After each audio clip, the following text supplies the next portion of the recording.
Şundaqlı Huawei şirketi şundaq dedi, əməliyyatı bu. Çünki Kompartiyasının rəhbəri Xi Jinping Kompartiyaga belgilab bergan rol. Çünki Kompartiyası Cungo davlat sistemasida barliqni belgilaydigan hüküm qilguvchi deganlikdir. Amerikada zastatil, qonun tuzguvchilar va qonun ijro qilguvchilar birlashib ketgan degan so'zning ma'nosi hozir Jungoda Kompartiya, ya'ni Xi Jinping hammani belgilaydi. Qonunga hukmronlik qiladi, davlatga hukmronlik qiladi. Shundaq degan so'z. Buning asli ma'nosi shundaq bo'lishi kerak deb bu yerda Washington Post gazeti kinoya qilyapti. Xi Jinpingning kontrolli ostidagi Jungo matbuotlari Jungo Kompartiyasining mustabbitligini qonun va adliyaning Kompartiyaning qo'lidagi bir qurol ekanligini tanqid qiladigan obzorlarni, xabarlarni hargiz e'lon qilolmaydi. Lekin Huawei şirketining Amerika hukumati va davlat majlisining ustun arz qilganligi to'g'risidagi xabar tarqalgandan keyin bir nafar Jungolik kishi ijtimoiy matbuotlar orqali Xinjiang tor betida mundaq obzor e'lon qildi. Amerikada adliya mustaqil davlat. Adliya Amerikada mustaqil o'rinda turadi. Hukumatning ustidan arz qilishga bo'ladi. Buning uchun arz qilgan kishi zarbaga uchramaydi va o'ch elishga uchramaydi. Jungoliklar ko'rib qo'yamiz jumlani. Yana bir mavzu, yana bir xabar. Jungo hukumati Huawei şirketiga qurbonlik qo'y bo'lishni rad qilganligi nima deyiladi? Jungo hukumati Huawei şirketining qurbonlik qo'y bo'lishni rad qilganligi nima deyildi? Mavzuli xabar 3-oyning 8-kuni Volga 3-oyning 8-kuni Volga gazetida e'lon qildi. Xitoy tili nashrida e'lon qilindi. Xabar bundan başlandı.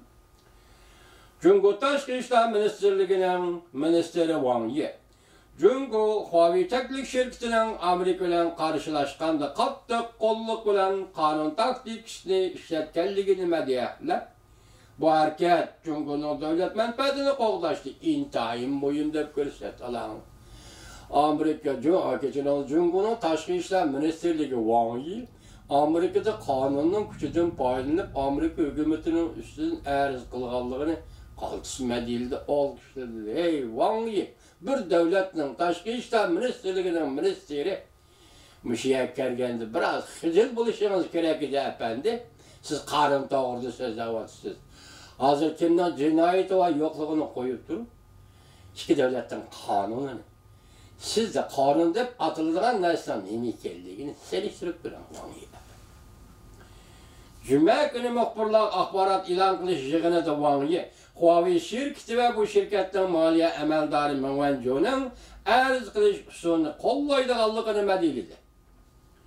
Huawei şirketi dal hozir Amerikaning bu shirkatning uskunalarini sotib olishni, ishlatishni cheklaganligiga xiris e'lon qilib, Meng Wanzhou Kanadada qo'lga olinganlikdan iborat bu ish to'g'risida arz qildi. Wang Yi mundaq dedi, biz aloqador shirkatlar va shaxslarning qonundan iborat bu qurolni qo'lga olib, o'zining huquq manfaatini qo'g'dishini jim turadigan qurbonlik qo'y bo'lib qolmasligini qo'llaymiz dedi. Wang Yi shunday dedi. U bu so'zlarni so'zlayotganda mushtini tugib, ko'tarib, bu so'zlarni yana qayta ta'kidladi. Amerika ko'p qatlamli harakat qo'llanib, Huawei şirketining internet uskunalar butun yer sharining bexatarligiga tahdid paydo qildi deb chakarlar.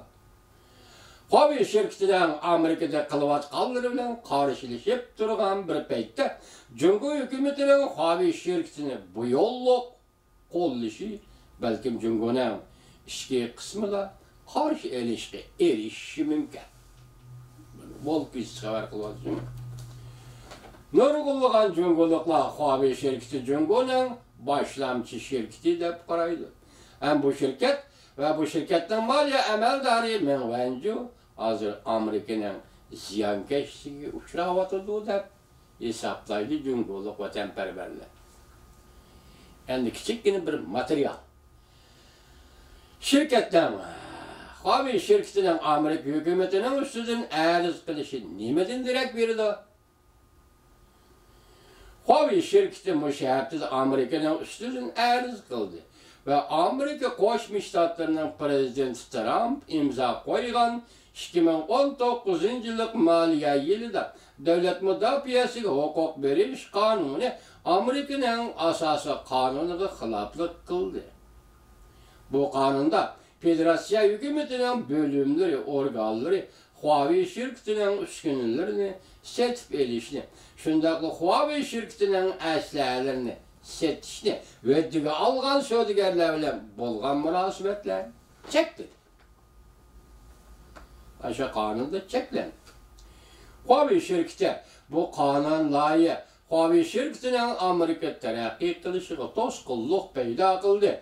Bu eş Huawei şirketinin yer şahırdık inavatını eğrizyan uçura tepisaplık.